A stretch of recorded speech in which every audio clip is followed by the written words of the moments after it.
This show is sponsored by Mighty Capital, the go-to venture capital firm for product-first companies like Airbnb and Amplitude. Learn why they are dubbed the best value for the dollar invested at mighty.capital. I'm SC Moadi, founder and chair of Products That Count, a 501c3 nonprofit engaging over 500,000 product managers. Our mission is simple: help you build great products through groundbreaking research, prestigious awards, and top-notch programming like this award-winning Top 1% podcast. Whether you're aiming to boost your career or turn your product team into a competitive advantage, this is your gateway. Visit productsthatcount.org and begin your product leadership journey. This particular series is hosted by one of the first chief product officers in the world, Renee Niemi, and each episode is a masterclass in product leadership. Renee, over to you. Well, hello. Today I have with me G Shah. G is the chief. Hey, G. He is the chief product officer of Carelon. First, I want to ask you. I want to say congratulations, and then ask you, Thanks. how does it feel to be one of the best chief product officers in the world? Is it fair to say that they get me? They finally get me. But it's quite an honor, and I appreciate it. Product is one of those practices where everyone's like, "What do you do anyway?" And so having the ability to be recognized for something and drive better visibility in the product is phenomenal. So I really appreciate both the nomination and the opportunity to talk to you today. Yay. Exactly. And to be honest, you're a superstar, and I've been really Oh, looking forward to appreciate having it. this conversation. So why don't we kick it off by you just sharing with me, just 60 seconds or less. We don't want to go into too much stuff, but what's your background? What do you do? And specifically, what does Carolyn do? Sure. So my story is actually really, really simple. I have worked in product my whole career, and I have worked in regulated product my whole career. And I think it's a very interesting place to be because product is interesting to begin with, but when you layer on that additional complexity of what does it mean to be regulated, it changes the practice. And when I say regulated, I started my career working with man-rated systems, which we can talk about later on, I'm sure. I've worked in financial services, both tended and untended telecom, education, and now finally healthcare. The joke being, I finished every other regulated industry. I might as well just go work in healthcare, right? Because it's the most regulated industry that we have. So that's my story. I'm a product person, and I've always been a product person. Carelon is the health services company that is part of Elevance Health, which many people know as Anthem. We're a $120 billion Fortune 25 healthcare company that serves between 40 million and 120 million covered lives in the United States. We are the largest provider of healthcare services under the Blue Cross and Blue Shield brand, as well as have a very large of the business outside of the Blues. Carelon, in that context, provides all the services that are used by our health plan customers. And we also sell those services outside of the Elevance construct to other health plans. Excellent. Really, really good description. As you know, you and I have been playing with that for a while. I love Oh, it.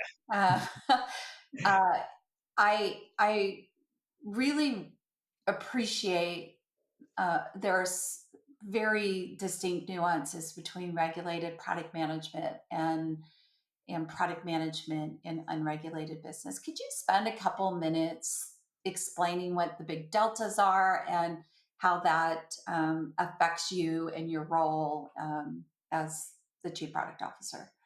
Absolutely. So I think first and foremost, it's the recognition that everything that we do has a regulatory component to it. In fact, well, let me say it this way: it is almost a little bit of a wait, huh, moment when we bring new people into the organization because the scope of the work that we do here covers the whole journey for the member or the patient, the whole journey for the provider, the care team, and the whole journey for the associates that work it. And there are things inside that construct that you think, well, really? There's regulation for that? For example, we have for our financial products, we do have to follow healthcare regulations on how things are transmitted, how things are paid. There are obviously the standard technology regulations around HIPAA and data security, but we in some cases are very, very, very constrained, not only in how we can provide a service, how we can talk about a service, and in some cases, who can talk about the service based on the branding that we have within the broader organization. And so it is almost a piece of information that can't be thought of secondarily. It has to be part and parcel or core, not to how we think about just talking about the product, about how we build the product, how we build the experience, and ultimately how do we ensure that we have taken that into account at every step of the product development journey. You know, how does this impact how you hire and think about your team? And specifically, do you require that they have, intimate knowledge of this? Is this a training class you offer so you could get the best and brightest product managers? Like, how do you think about that organizationally?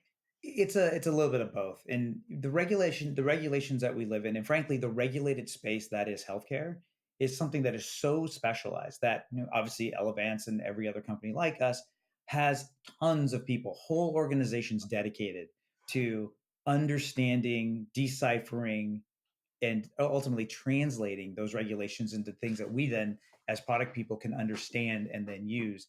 And so I try to find a balance.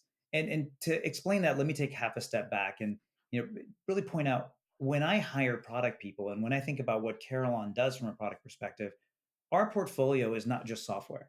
It's not just services. It is everything. It's the software that our clinicians use when they're serving members and patients. It's the software that the operators use when they're doing the financial transactions. It's the things that are being used on the front line when you, as a member or you, as a patient, go in and get care, and all the other things that live in the middle. And so the product team has to have this focus of, I understand the business, but I also understand how to do services. And underlying how to do services, I understand what the regulations are. What I really look for is that understanding, that fear, and maybe that's the wrong word to use. Let me say that differently. That understanding, but also that appreciation that regulations are so critical in what we do. And as we'll likely talk about later, the processes that we use really, really do reinforce that. But you have to understand why it's so important, and you have to have an appreciation for it if you're going to go build the products that support it. Yeah, that makes a ton of sense. One of the other things that is highly nuanced about you in your role is that you operate in an environment where you have both internal customers and external customers, and so I guess I would really love some context. How do you navigate? How do you prioritize? And what is your secret sauce for navigating, both internal and external? It is quite a challenge, especially when in an organization as big as ours, it's very easy to fall into that very traditional product management trap, and that is, we're the experts. Like, we already know everything, so we don't have to worry about it. But in this model where, and just for for context, we have a majority of our business comes from the health plans that are part of the Elevance Health construct. We sell to other health plans as well. When, from a product perspective, we look at that, it's very easy for us to say, well, I can just build for my commercial business, my government business, and whatever's good for them is good for everyone else in the marketplace. As product people, we know that's not true, and it can never be true. And so part of the thinking that we have inside our core product team is build once, use everywhere. And build once, use everywhere from our perspective means we have to take a look at the market. We have to look at what our internal customers are telling us and weight them appropriately. We have to look at what our external customers and the market, frankly, is telling us and weight it appropriately, and pull together what we can provide as best in class, or, as I like to tell everyone, you can never be best in class. What you can be is maximally valuable. And so, what is the maximally valuable product that we can provide as a core, and then customize as necessary? Often in healthcare, you'll hear people say, one state's plan for Medicare or Medicaid, or one customer's needs is that plan or that need. It's not really true, because at the end of the day, we're still treating a person or providing care for a person. That person, whether they're paid for by a government health plan or by their company, they're still a person. And Yeah. so what we try to do is take that mindset, one product, many places. How do we navigate it from a prioritization perspective? That's actually a really, really, really great question from my perspective, because that's how we evolve the practice of product at scale in an organization of our size. And we take it away from what we might typically do, which is the loudest voice gets what they want, or the business unit with the most revenue gets what they want. And so what we use is we use a very strict data-driven prioritization process that says, how do we make the decision on what to build? Well, we take a look at 4 factors, one of which is strategic alignment. The second of which is, can we do it? Do we have the capability, the skill set, the knowledge to build it? The third, and this is the controversial one, do we have the license to do it? So if I look at my internal customers as pure play commercial customers, would you buy it from me? Like, do I have the license to do this or would you not? And then the fourth one is effort. How hard is this going to be to actually do? And we use that as a very strict criteria in a stack ranking method to say, here's what we want to go build, here's what we don't want to build. That process or that thought process permeates how we operate. It starts at the strategy level and makes its way down to the decision making that the product team has to do when they say, I want to create a package of capabilities that ultimately turns into something valuable for the end user. Yeah, as you were talking, I started to think about this concept of the user journey, and at the end of the day, the user. Let's just start with the patient, right, and work your way back, and you could see how that journey would include internal as well as external Right. stakeholders, That's right? right. So it's just really interesting to look at it, but it's got to make it very complex. How do you Hugely so. navigate that complexity? Hugely so. Well, and so I love I love that you brought up the patient journey because that is fundamentally how we've transformed our practice of product as well. Where but when you're operating in an environment where everyone says, "Well, I already know what it is," the reality is, oops, sorry. The reality is, if you don't take that journey-based approach, you can't do what we want to do as a product team, and that is understand that our healthcare journeys are not episodic, right? They're continuous, and we've all experienced this, right? You've gone to your doctor and you filled out what's on that clipboard twice in a 30-minute period. Why? It's horrible And they from don't the even look experience. at it, right? It's like, Right. seriously, you're not even looking at it. You're asking me the questions. And Anyways. then it's going into a file. But it's a great example. So imagine the next time you go to your new doctor, you're going to fill out all the information again, like why? And so that end-to-end journey that is conversant in each step that you take is part of this process. So when we think about, for example, strategic alignment, one of our core strategies as an organization is whole health, delivering on the whole health of our members. The whole health of our members is not episodic. It takes you from the point at which you want to get care to the logical endpoint of that care. A lot of times, if you have a chronic or a complex disease, for example, if you have cancer, that's going to start when you get diagnosed. And in the best of cases, it's going to be when you're in remission. In the worst of cases, it's when you're going to go into hospice or some level of palliative care. There is a lot that happens to you in that journey. And that journey is not just your physical health, it's not just your behavioral health, it's the pharmaceuticals. It's how do I support you from a mental perspective? How do I create a team around you? How do I give you the food that's necessary? How do I ensure that I put the right interventions in place? That journey is what guides us. How we navigate that inside this large of an organization is using the journey as our guide. So when we go and look at our big business strategy and say we want to go do something, that comes back to me and my team puts together that journey and says, this is what we're going to go focus on. In a lot of ways, it goes back to your question around prioritization. Where do I drop the marker? Like, what do I want to go focus on now? Well, it goes back to that criteria that says we're going to prioritize.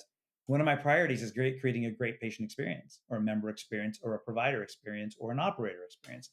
The other one, of course, right? We're product people. Our job is to deliver revenue to the organization. The Wow. other one is how much money is this going to make me? And so, in that balance, in serving our members, we use the journey as the guide. We use the prioritization method as a way to provide a data driven, objective guidance. And then we have the conversation. The purest reason we do that, Renee, is so it takes the emotion out of the system. As product teams, our job is to deliver for the organization and also help guide where we want to go. That's how we navigate all the different people and the personalities and the mass that is an organization of this size. Yeah. Again, as you were telling this story, how many journeys or personas are you managing to? Lots. Yeah. Lots. That's Well, exactly where I was going to go, because that, again, the complexity of what you're solving for. So tell me a little bit about who understands the personas, and how you keep that front and center with your team at scale. and fresh. Yeah. And so when we think about all of the personas we touched, one of the things that we've been able to do here, and this is a new practice, to be fair, right? It's something that as we built a product and market driven practice, we had to do this. It starts off with first, let's understand what the broad classification of the journeys are. And so I say this often. We have three core users in this system. We have the member/patient, we have the provider, the care team, the doctors, the nurses, and everyone else, and then we have the associates. And we almost never talk about the associates, but these are the people that make the system work. They're the ones that are processing the data, they're creating the bills, they're getting the payments going back and forth. And so those are our three core categories of personas. And then as we build out the products or as we build out the strategies, each one of those has a name. So as an example, and I'll tell you, when I think about one of the greatest successes we've had, just not in creating a product, but building the product practice, I was recently in a meeting with our executive leadership team, and we were talking about one of the products that we built. And we didn't talk about the revenue the product was developing. We didn't talk about the capabilities of the functionality. We talked about Chris. And Chris is the member that this product is serving. And the whole conversation was, let's talk about the benefit that Chris gets. Let's talk about how we take care of Chris. Let's talk about how Chris's life is going to be better. For me, that was like the aha. That was like, I got it. They get it now. So for every one of the solutions we create, we either have an existing persona that we'll tag onto, because again, not episodic, but continuous. And so my Olivia, who is one of my cancer personas, she has various different places that she touches across the product portfolio, or we'll create one new. But I'll tell you what's fun is when you take that mindset and you turn it around and say, well, how are we thinking about our internal customers? Because they have an experience that they need. They're not a member, they're not a provider, they're the associates. They're the people inside the health plan that are serving their particular constituents. And we have journeys for them as well. So what does my internal sales journey look like? What does my internal account management journey look like? We have taken this approach and said, you can use it everywhere. This engagement is a product. This engagement model is a product. And by pushing that, right, inculcating the organization with that thought process, we actually drive this product concept more closely into the heart of the organization. So how do you think about your team structure to keep the knowledge fresh, aligned? Like, how does that impact how you structure your team? It is an ongoing area of analysis for me. But let me give you a sense first of what my team looks like, because it'll give you the context of how I put the team together. My scope here as CPO starts with product strategy. So I work with our business leaders to look at what their business strategies are and convert them down into the holistic product strategies versus the silos they live in. Portfolio management across our whole portfolio of products, the product line management of what do we go build and how do we get it developed. But I also own our customer management organization. So our customer success team, which is the strategic owner of our internal relationships, and the account management teams, which are the day-to-day owners. For me, this is a very, very unique structure, but also a unique opportunity because I own the customer and I own the product. And there's no division anymore. I don't have to ask who can I go talk to get the voice of the customer. I can pick up the phone and go talk to my customer directly. And so the way that I've crafted my team is in these two broad groups: my customer management organization and my product management organization. Inside product management, we think about it in terms of rows and columns. The product line managers are deep, deep, deep subject matter experts in the areas that they serve, and they're aligned to each one of the business units. Why? Because that's what they need to be able to do to create the best possible products, and they can be deep in the areas they have to support. That depth is what drives our ability to be successful. They know they are the experts in everything that they do. The top of that stack, that top horizontal, is the product strategy team, the portfolio team. They're the ones that are maybe a foot deep in the overall portfolio, but they understand the connectivity. And so what I do is I reduce the hops. I have 7 direct reports on the product line side. I have a medical director and a portfolio person on the top end. So that's 9 people.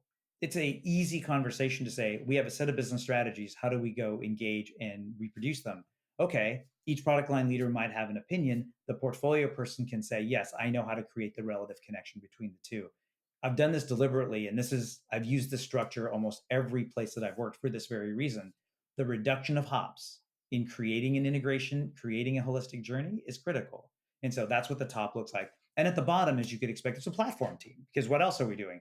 We're Yeah. precipitating out everything that's common from first a functional perspective and a data perspective so that everything connects together. So rows and columns. And that's how we keep everybody together. The last piece of it is How do you keep everyone aligned to what the customers want? Well, every week we have a touch point between the customer management team and the product management team. Every month, the customer management team and the product managers all get together, present the work that they're doing, and have that interchange of information back and forth. There is no point that a product manager cannot simply pick up the phone and say, what is it that the customer wants, and have that direct voice of the customer come to them. It's the advantage that I have as having this internal team and a gigantic internal customer. But similarly, we have that with our external sales team, so we can have that same cadence and understand what the market's doing. Got it. Got it. Interesting. I'd love to kind of shift gears for a minute. By the way, thank you for sharing all of that. I think there's lots of really great nuggets of insight as people are thinking through how they structure a complex portfolio. And I think there's much insight in there. So thank you for that. I'd love to get to the storytelling portion of this. And I guess what I would love to do is to, maybe you share a story with us around either the most defining or highest impact product you've ever worked on. How did it come to be that high impact product? Why do you think it was that way? And just give us a little insight into how the products are made via G Shaw. I'd love to. And so, as always, I'll give you the one big example, and I might give you a second example just so you have something a little more Love it. recent. But if I think about all the products I've built across my whole career, they all share one common thread, and that is I work for companies and I build products that have a real impact on people's lives and in the visceral parts of their lives. And you can see that, right? Whether it's telecommunications, whether it's financial services, whether it's education, it's those things that impact how we live. So the one product that I built, and really, we as product managers never build products on our own, right? It's the people that we work with and the teams that we're a part of. Of course. But this particular one I'm proud of because I led a team to build one of the first unlimited telecommunications products in the US. And so today, this is normal, right? We pay one flat fee for our telecommunication services, and it's unlimited voice, unlimited text. You can use as much data as you want. Yeah, simple, right? But and I'm sure Renee, you remember this. I remember this. Many people remember this, right? Yeah. Remember that it was 10 cents a minute on peak and 5 cents a minute off peak, and pay to download your message. And when you think about telecommunications and just the ability to communicate, that's a very human thing. And at that time, if you wanted to have a cell phone, you had to have a credit card, which is not the whole population of the U.S. There's a significant amount of people that are unbanked. And if you wanted to have the utility, the ability to do that, you were in a prepaid model and they took you to the back of the store and dust off this brick of a thing. And, here you go. And you're paying 25 cents a minute. Didn't really work. And so when I worked for one of the telecommunications companies here in the US, we looked at that and said, how do we differentiate? And it was at a time, and this is really important to the story, we were going through a massive underlying infrastructure conversion. We were really ripping out the guts of the business while we were flying and replacing it in. And at the same time, right, of course, and so everyone in product is focused on that because we're rebuilding the whole product suite as we go. And, we have a business strategy conversation that says, we think the competitors are doing this. We think this is an opportunity for us to lead. What are we going to do? Oh, well, we can't do anything because everything's locked up over here. And so challenge accepted, right? The team said, gee, we got to go figure this out. And at the same time, we were also going through a merger. So, not to add more complexity to anything, but what we wound up doing is saying, here's what we need to do. We know that we need to go create an unlimited model. Why? Because it is going to serve the needs of our subscribers at that point. It's going to make us competitive, and we just got to go do it really, really quickly. And let's just call it just, we were talking about the user journey. It just makes sense, right? It makes it so easy for the users. Like, I don't have to think about it. But it is funny because at that point, it really was anathema to say we want to do something unlimited. The objections were legion, and some of them were actually kind of comical to listen to. Like the world will stop spinning on its axis, literally, if you do this kind of thing. But that's fine. So we had the business strategy conversation. Said, hey, we need to do this. I took my product team. We sat down, and again, rows and columns, right? We said we have a problem to go solve. What is it? we need to be able to deploy an unlimited usage model for telecommunication services for your cell phone. And we need to be able to do it as quickly as possible. We understood our constraints. We did an experience map. We did our solution design. We looked at each one of the verticals and said, frankly, where's the best place to do this? And keep in mind at that point, my product management scope was the iron in the ground, right? The cell towers, the phones, the embedded software, the software we loaded onto it, all the back office systems. That was all sitting in one place. So in one sense, that structure helped us. Yeah. But then this idea of take the user journey. What is the maximally valuable product that we can get out in the minimum possible time? Because getting second or third to market at that point was not going to help us. We had to be first. And so we were really clear on our trade-offs. And look, that first product, it wasn't perfect. In fact, we had a lot of post-launch pain that we had to deal with because there were several things that we just didn't think about as we went. But because it was small, because we were very targeted using these criteria that I talk about to come up with how we want to build it, we built it.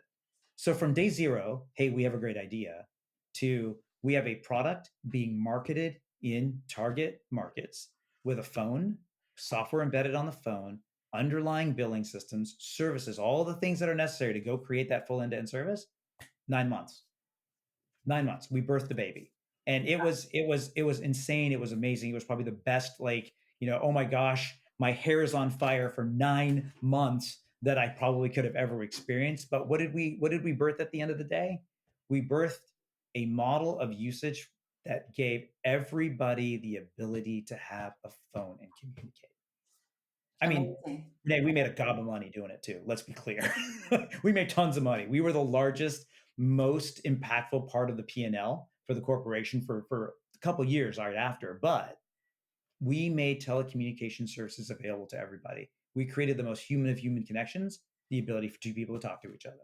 And that's why I'm the most proud of it. All the other stuff is great. Now, today, everyone can have a cell phone. Everyone can be communicating with each other. Everyone has that ability to talk to each other. And I think that's the legacy of that one particular product. Let me give you a very quick second example. Do it. And this is a healthcare example. And this is really near and dear to my heart too, because this is something that I'm working on now. When we think about all of us, all of our listeners here, right?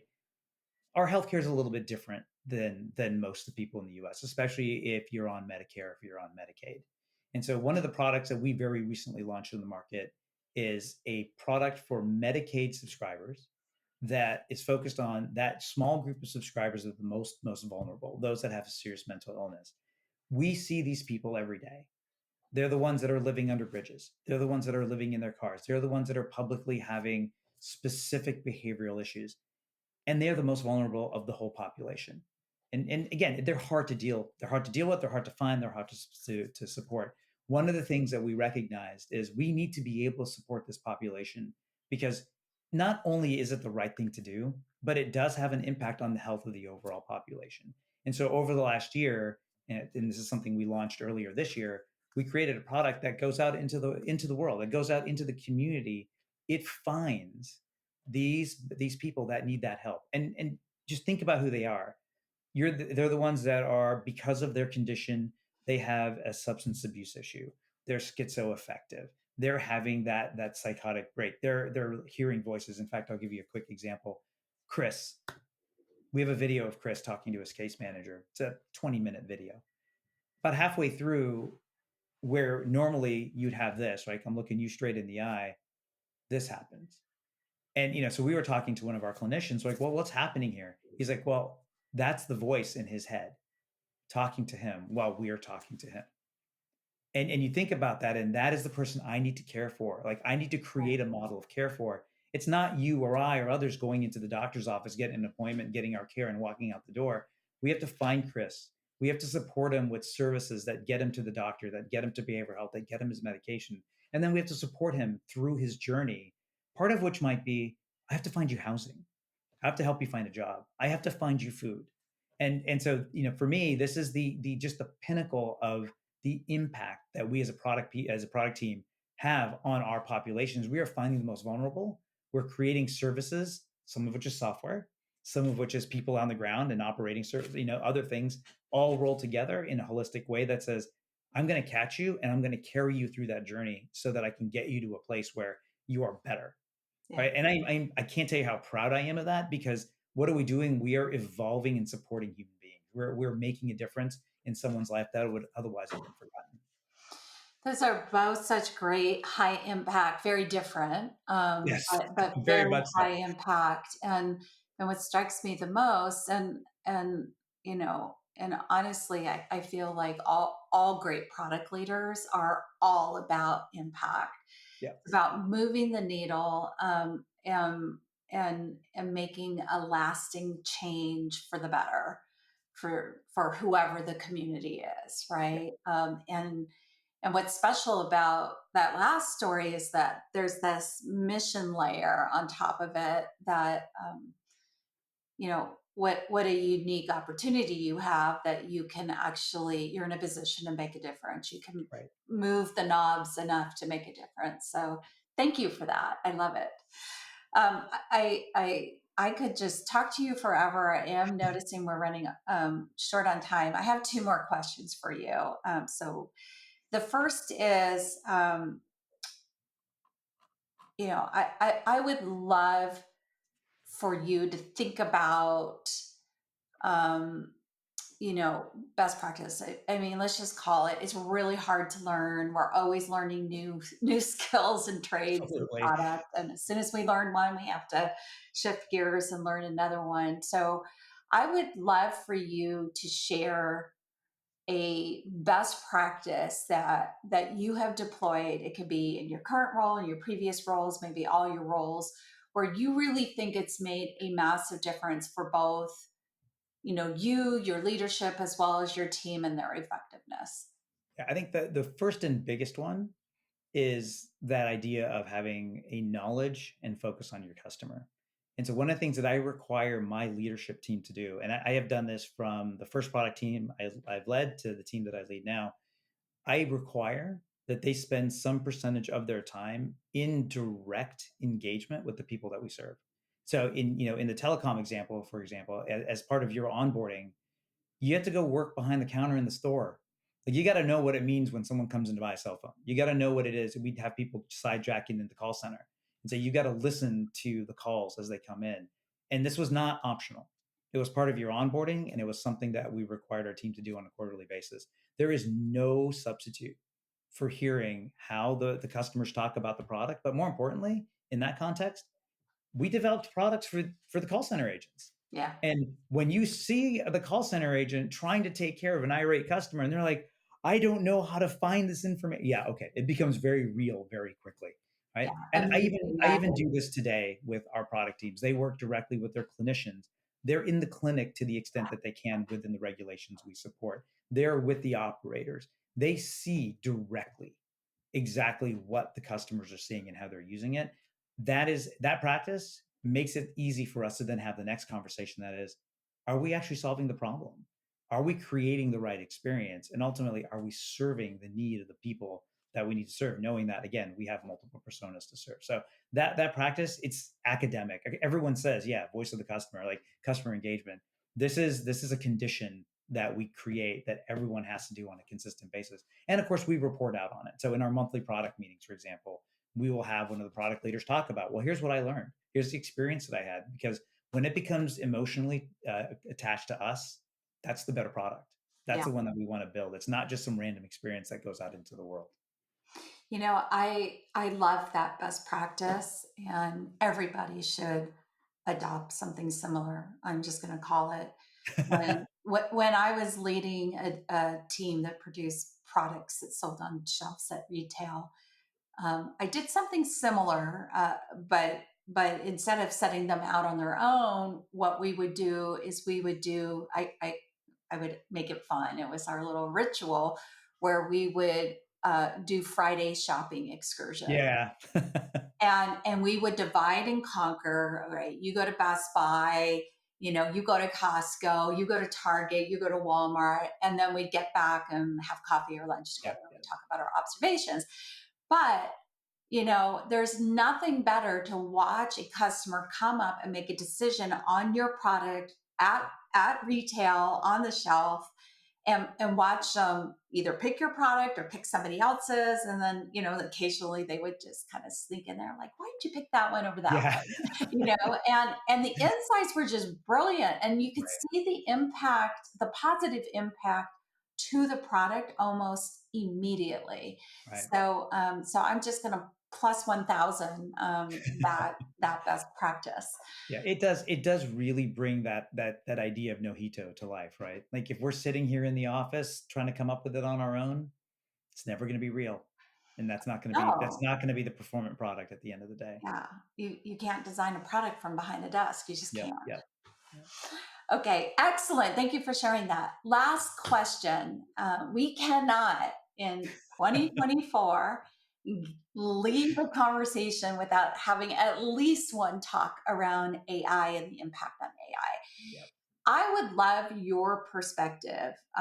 You talk to 5 people, you get 5 Mm-hmm. different answers on how AI might impact the role of product management. I would love your point of view on how you see it impacting product management today or the very near future.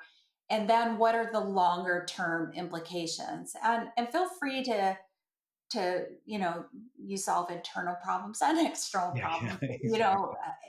Feel Yeah. free to include both. Yeah, and so what I'll do just to be, stay in the bounds of what I'm supposed to be able to talk about internally and Yes, externally and not please as do not right. share anything you're not Yeah, yeah, yeah. part of. I'll keep this focused on product management itself as opposed to the Perfect. product. And I think it's so funny. I've heard the AI is going to replace the product manager so many times now that it's somewhat comical, right? But and my team is pretty advanced in terms of the use of AI tools, both internally and externally. But I think it falls into really 3 core areas. One, if we're good product managers, our job is to synthesize a maximal amount of data. And that is really hard.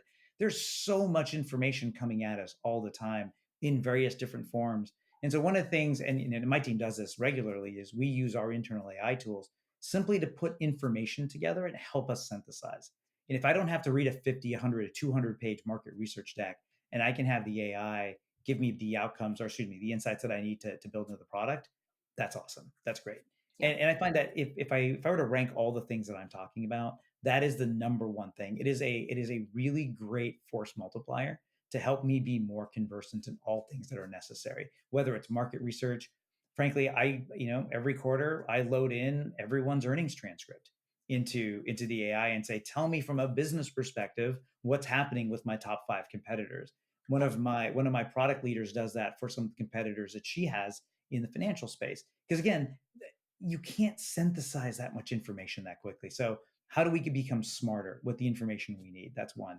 I think two, and it goes back to your earlier question about the regulations. It's that type of skill building.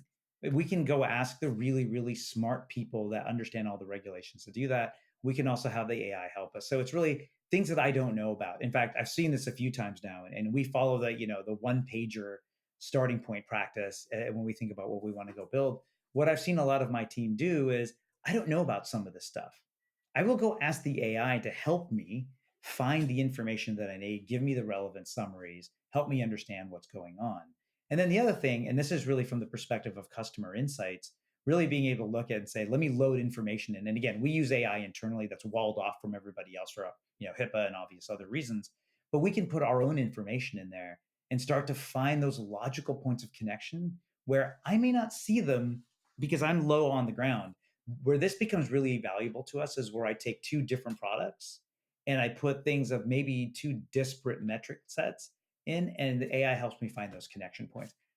I would never find those otherwise, right? Because I am not an expert in either. And so my portfolio team uses that, and obviously our product teams look at that. So none of it is, right? Using those 3 as examples, really great ways to raise our bar, raise our ability to synthesize, develop insights, and develop better products. There's a plethora of administrative things that we could do around meeting notes and things like that, because we won't be able to do that. The one that I'm looking the most most forward to, honestly, is the efficiency play. And that is, for example, I know we don't do PRDs anymore, but there is a need to create documented requirement sets, and we want to do that in a relatively structured way. I'm actually looking forward to the point where I can trust the AI to say, I'm going to give you all the things that I need to know across, my basic checklist. feed it in the machine, and have it develop the documentation that I need to use as a communication method for me. And when I think about my team and how much time we spend, because we have to document the things that are necessary to ensure that we've done the right work, that's a great opportunity to say, you know what? And I talk about this in creating product process as much as I talk about it here. I want to free my team to use their minds to find the insights, to figure out what the problems are, and then figure out how to solve them, not how should I work and how do I synthesize the information. So when I look forward 3 years, I think that we're going to see a whole crop of product managers that are just 100 times more efficient, 100 times more able to synthesize information. So the quality of the product, the speed to which we can get products out and done are going to be phenomenal. And that doesn't even touch how do we use AI in development and how do we use AI in other parts of the life cycle. I'm just looking forward to better defined, more highly targeted products coming out of the use of those kind of tools. I love that answer. So here's what I heard. The first thing I heard is, in the short term, it makes us more efficient, allows us to focus on more value-added tasks. In the long term, what it does is it gives us insights to produce better quality products. Yep. And to produce better quality products at scale, frankly. At scale, yeah. and much faster. Yep. So is it fair to say that if you're not thinking about AI and product management, you could get left behind? Yeah, 100%. Yeah. I mean, it's everywhere, right? I mean, I think that's a statement that you could make everywhere. I think in product management, with our job ensuring that the businesses that we serve can be in market, can be competitive, and ultimately can be viable. If we're not thinking about how to do it better and faster constantly, then we're not fulfilling our role as product people, frankly. And so the AI is part of that. And I want to get to the point where I can be putting products on the shelf on this continual basis. When my customers are ready for them, they're there. They're not asking me anymore. I am proactively ready for them. The AI is going to get us there. I love it. I think that is the perfect note to end on. G, I have just loved this conversation. Thank you for taking the time. I really, really appreciate it. And again, congrats. Thanks again. Now really obvious as to why you're one of our finalists this year. I'm going to keep my fingers crossed to hear the results. Okay. Thank you. This is SC Moadi again, founder and chair of Products That Count. Thank you for listening to this episode. If you like what you heard, be sure to leave us a review on your favorite platform, including Spotify and Apple. And please check out our other resources at productsthatcount.org. They're designed to accelerate your product career and make product the most important function in business. Until soon.